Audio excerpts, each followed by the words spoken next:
Hi, and welcome. You're listening to the X22 Report. My name is Dave, and this is episode 735B, and today's date is August 5th, 2015, and the title of this episode is U.S. Government Prepares to Launch a Large-Scale Operation in Syria. Now, before I get started, I just want to make a short announcement. Tomorrow, Thursday, I'll be putting up an interview with Trey Knippa. He has been on the Chicago Mercantile Exchange for about 18 years. I interviewed him, and if you are on the X22Report.com alert system, you will get an alert email. If you signed up to YouTube, the X22 Report Spotlight channel, you should get a notification from them. If not, you can come right to the YouTube channel, type in X22 Report Spotlight, you can go right to the video, or you can come to the X22Report.com site. The video will be on the right-hand side. You can view it there. You can click on it, make it larger. You'll be able to view it right there on the right-hand side. Let's get right into the economic collapse geopolitical news. Now, in other reports, we talked a lot about pre-crime, how they can figure out if you're going to commit a crime before you even do it. Now, we've seen this before. It's in a movie. It's called Minority Report, where they have certain psychics, and they can see crime happening, and they get the information, and they go after those people. They arrest them before they even do anything. And it sounds like science fiction. It sounds like this can't really be happening.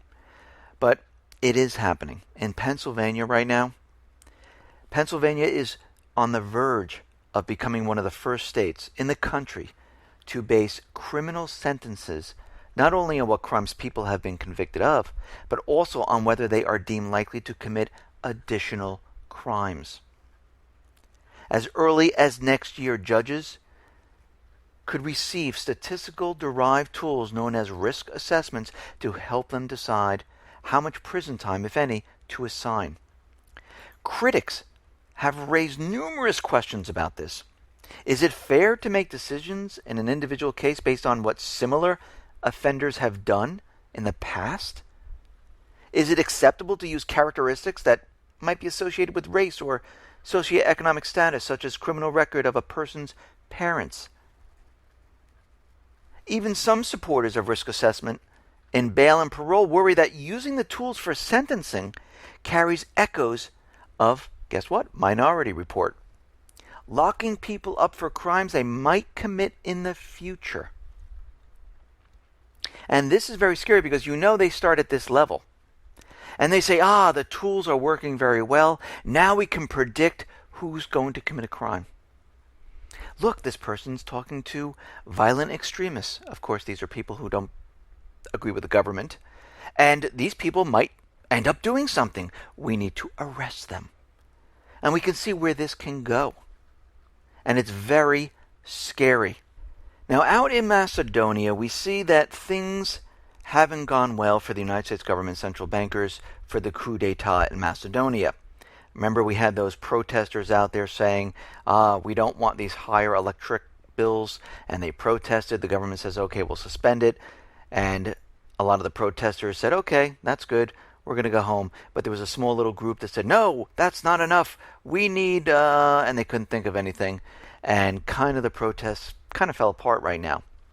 Well, the U.S. military delegation, led by retired General William Fraser III, he is in Macedonia right now.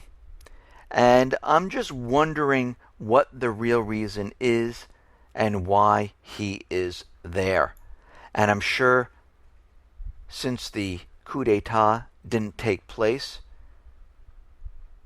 they might be back to force something in another way.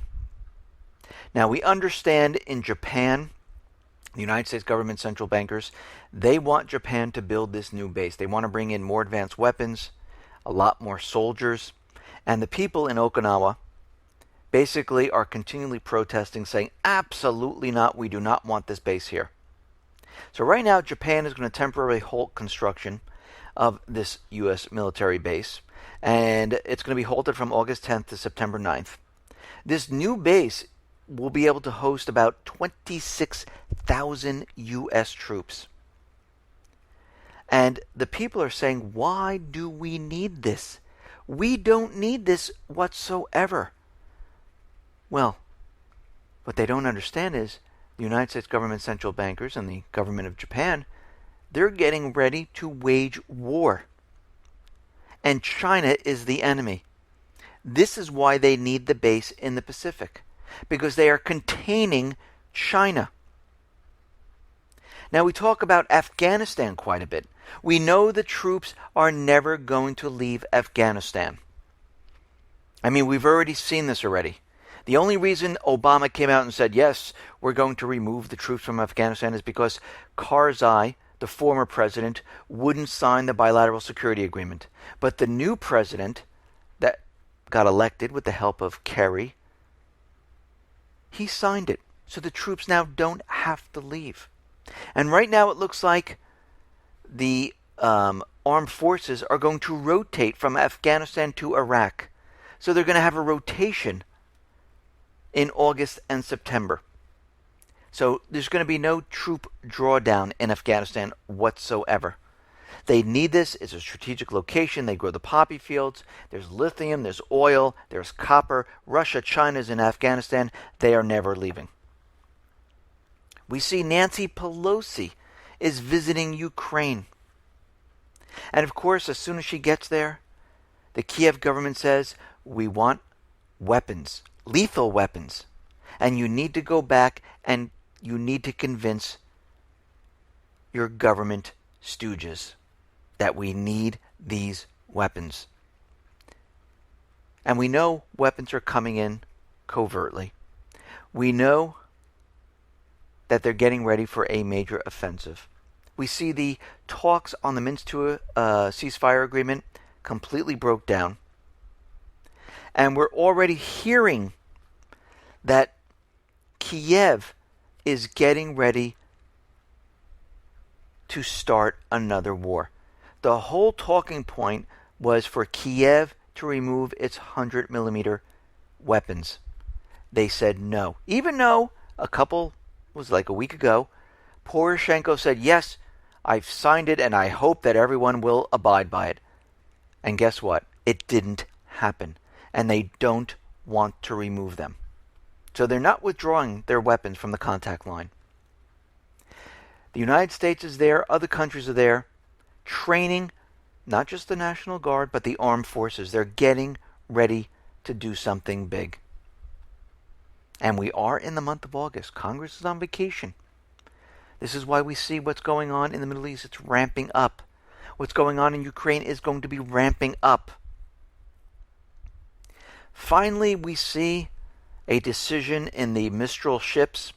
Russia and France, they have agreed. France will refund Russia for the ships.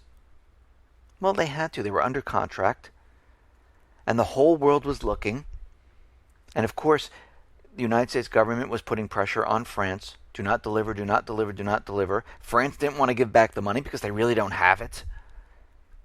But look, when push comes to shove, they have to return the money.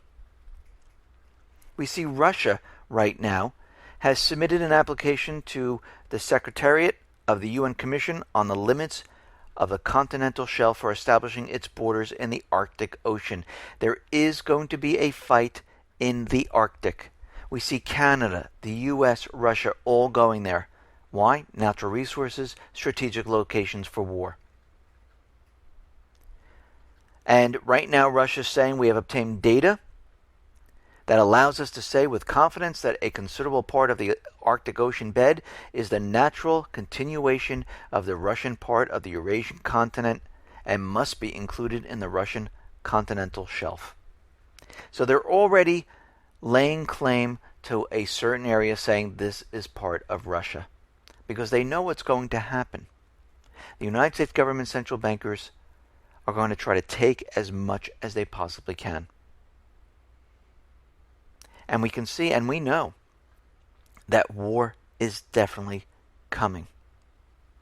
Obama right now is saying that these unfrozen funds from Iran most likely will go to fund terror. Iran will use it to fund terror.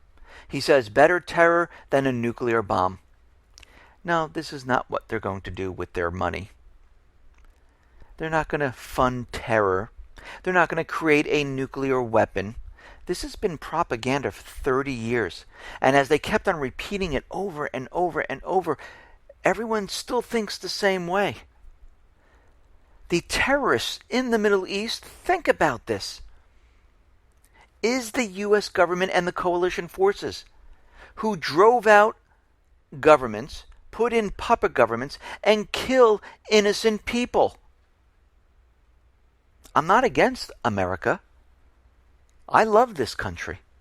I want to restore it back to the way it was, when we didn't have these corrupt government employees and the central bank controlling everything. Because guess what? The people have no say in this country anymore. Look at Greece. Do you think the people have a voice? Well, it was proven they don't. Here in this country, in the United States, guess what? No voice whatsoever. People put up petitions on the whitehouse.gov. Government doesn't want to look at them. They keep things a secret, and they tell us it's for our benefit. Well, if it's for our benefit, let us see it, like the TPP, Obamacare, and everything else. But again, they're not working for us anymore. They're working for other entities, central bank, other foreign nations. Now, we know the United States government central bankers, they are ramping up a large-scale offensive in Syria. Now, Russia and Iran are out there, and they're trying to tamp this down. They want a peaceful solution. And we know the West, they only want Assad out of there. They want him removed. They said this over and over. And, of course, Russia is out there and saying that, no, Assad is the legitimate president of Syria, and that the Syrian people should be able to choose their government and leaders without outside intervention. And that's true. But again, the United States government central bankers, they don't see it this way. If they don't like the leader and they're not doing what they want, they have to be removed. That's why you see it in Ukraine, in Libya, Yemen, Lebanon. They tried in Venezuela, Argentina, Brazil. You name it, they're trying it. Macedonia. They try all over. We know they're trying it in China and Russia. And we see right now that Russia is continually saying to the United States, listen, we will help you fight the Islamic State. And the U.S. and Russia can't agree on the tactics, because you have to remember, if Russia stepped in, they will actually fight the proxy army of the United States. And the United States government central bankers, they don't want this. This is why they didn't invite them in to help. Plus, it would make Assad stronger. So Iran has come up with a 4-point plan, and they're going to present it to the UN on how to push peace between Syria, the opposition, the United States, the coalition forces. Now, they're not revealing exactly what it is, but we'll have to wait and see what it turns out to be. Now, we're seeing some information out there that the Islamic State, everyone is starting to catch on of who they really are and who really controls them. So the U.S. officials are coming out, and they're split on whether the Islamic State or al-Qaeda is the biggest threat. So now they're bringing back al-Qaeda because through the alternative media, the new media, we keep pointing out that the Islamic State is controlled by the United States government central bankers. Now they're going to try to switch to al-Qaeda and say they might be the biggest threat right now. Maybe it's not the Islamic State. So they're backed into a corner right now. And we see right now that several high-profile testimonies from top Pentagon officials to Congress have placed al-Qaeda as a higher-ranked threat than the Islamic State. So right now, it seems that they have no choice whatsoever but to go in and remove Assad, because their whole plan is starting to fall apart. And we're getting information from peace activists saying that, listen, airstrikes will not defeat the Islamic State. It only kills civilians. Well, they're not aiming for the Islamic State. They're aiming for the Syrian army. They're aiming for those people who are rising up in Iraq. And that's why you see many civilians being killed and many people in the armed forces in Syria being killed. So right now, U.S., Turkey, they are getting ready and prepared to launch a large-scale anti-Islamic State operation. And you know it's not against the Islamic State. You know they are getting ready to push forward to get Assad out.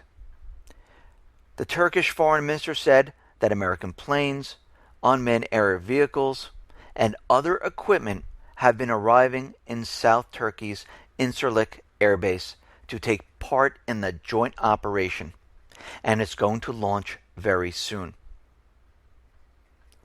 And we know right now that this is going to be a complete disaster because Russia is waiting on the other side. Now, of course, Russia can say, okay, go ahead, take out Assad. We don't care anymore. It's okay with us, but I don't think they're going to do that. They've been backing Assad for a long time. They've just made economic deals. They have ships in their ports in Tartus. Syria has deals with Iran that they'll come to their aid if attacked. And we see right now that the State Department, they don't even know if they have the legal authority to do these airstrikes. And what's amazing to me is they're saying that the airstrikes does not require any additional legal justification. The State Department believes, they're not sure. And they're saying, since the U.S.-backed rebel groups in Syria are operating, and get this, in lawless areas of the country, in Syria, it's okay. So they're already putting it out there. In these areas, it's okay. It's not part of Syria. So pretty soon they're going to say these lawless areas are now safe zones. In these safe zones, it's okay if we have troops. It's not part of Syria. And we can see already the State Department is leading us in this direction. And it's funny because Mark Toner was giving the information out, and he is saying that, and I quote, "I frankly don't know what the legal authority is, because there is none. They're just doing whatever they want. And their mission is not to get the Islamic State. Their mission is to get Assad." Now, we're hearing a lot of information coming out of the corporate media saying that these different terrorist groups are getting ready to attack the United States. Now they're using al-Qaeda. They're saying the al-Qaeda branch in Yemen are saying that they are ready to release the lone wolves in the United States and attack the West. And they're calling on them to do this. Quote, "We urge you to strike America in its own home and beyond." So what are they doing right now? They are building up this situation. They're scaring the people, putting fear into them that terrorism is coming to the United States. Why would they do this? Well, we know to go to war in the Middle East and to get troops back into these countries where they lost their puppet governments, they need to push the authorization for war through. We know it's just sitting in Congress, and every time it just sits there and nothing is done, it's there for a reason.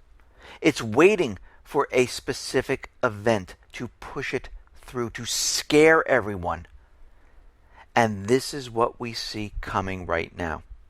Because we know, and we've been getting warnings from many people, that this entire economy is collapsing. How much longer do you think they can keep this thing operating? I think when I look at all the information, all the indicators, I don't think much longer. If we get past next year, I would be shocked at this point. So what we see right now is them pushing their agenda. It's accelerating. They know things are falling apart. They know the statistical information does not match up with what's really going on here. And I think when we get into the fall, things are just going to accelerate, especially with real estate, with retail, with layoffs. It's just going to completely accelerate down the line. And we will see something occur, something big. Because again, they don't want to be blamed for this. They don't want to be responsible for the economy collapsing. They're going to make it look like they're improving it by raising the interest rates a little bit. And then all of a sudden, something big happens. See? The economy was improving, unemployment was going down, we were in a recovery, we're in the middle of raising interest rates, and look what they did. They destroyed our economies. Now we're under capital controls, you can't get to your money, we might have to bail in, the Fed might have to increase quantitative easing, which never ended. And of course, what's going to happen is we will then be in another war. Listen, everyone, thanks a lot for listening. Be well, be safe, and especially be prepared. Thanks a lot.